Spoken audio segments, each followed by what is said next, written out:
আসসালামু আলাইকুম। আমি আজ দীর্ঘদিন পর এলাকায় নিজ গ্রামে নিজ বাড়িতে এসেছি। এটা আমার বাড়ির আশেপাশে। আর এটা হচ্ছে লিখে আমার ভাতের প্লেট, যেখান থেকে আমার সারা বছরের খাবার জোটে আমার পেটে। তো এই প্লেটের উপর কিছু দুষ্কৃতিকারীদের নজর পড়েছে।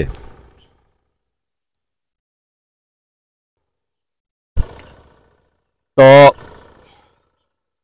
কিছু দুষ্কৃতির নজর পড়েছে। আসলে এই দুষ্কৃতি সব জায়গাতেই বসবাস করে।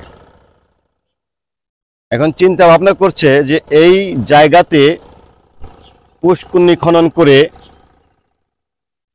কিছু সুবিধাভোগী লোক সুবিধা নেওয়ার জন্য এই ভাতের থালিটাতে পুষ্কুনি কাটার সিদ্ধান্ত নিচ্ছে। আসলে কারণটা কি? কারণ হচ্ছে আমরা চলন বিলের উজানি বলতে আমরা চলন বিল আমাদের নিচু প্রায় 5 থেকে 8 ফুট নিচু আমাদের চলন বিল।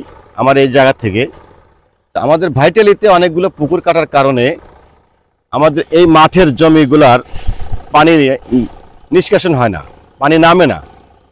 যার কারণে এ যাবৎ কোনো আবাদ বসত নাই। পানি এত দূর উঠে ছিল এতদিন। এখন শুনছি কিছু মাছ ব্যবসায়িক এই পানিগুলো বিভিন্ন জায়গায় ছড়ায় ছিটাই দিয়ে ওরা মাছ ধরে নিবে আর আমাদের মানে ইরি রোপণের ব্যবস্থা করে দিবে। আমি যেটা বলছিলাম যে কিছু অসাধু লোকজন সব জায়গাতেই বসবাস করে। এরা আবার এই আমার ভাতের থালিতে হাত দেওয়ার চেষ্টা করছে। কারণ এখানে কারোর জমি 10 বিঘা 5 বিঘা একত্রে নাই। এক একজনের জমি আছে খুব হলে এক জায়গাতে 2 বিঘা 1 বিঘা আধা বিঘা এই পরিমাণ জমি। তো এই পরিমাণ জমিগুলো যদি ভাগে পুকুর কাটা যায়, এই সব সময়ের জন্য বিবাদ বিশৃঙ্খলা লেগেই থাকবে এই পুকুরের প্রতি।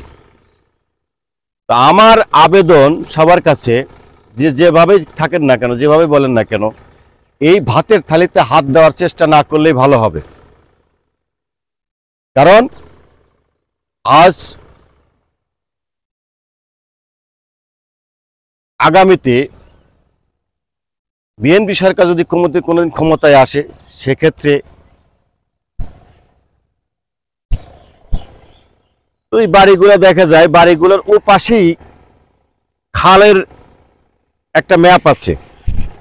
ওই খালটা ওখান থেকে চলে গেছে। তো বিএনপি সরকার ক্ষমতায় আসলে খালগুলো নতুন করে আবার খনন শুরু হবে ইনশাল্লাহ, আশা করছি। যদি কোনোদিন বিএনপি সরকার ক্ষমতায় আসে, সে অপেক্ষাটুকু পর্যন্ত করেন আপনারা। এর আগে পুকুর কাটার চিন্তা ভাবনা করিয়েন না। খোদা হাফেজ।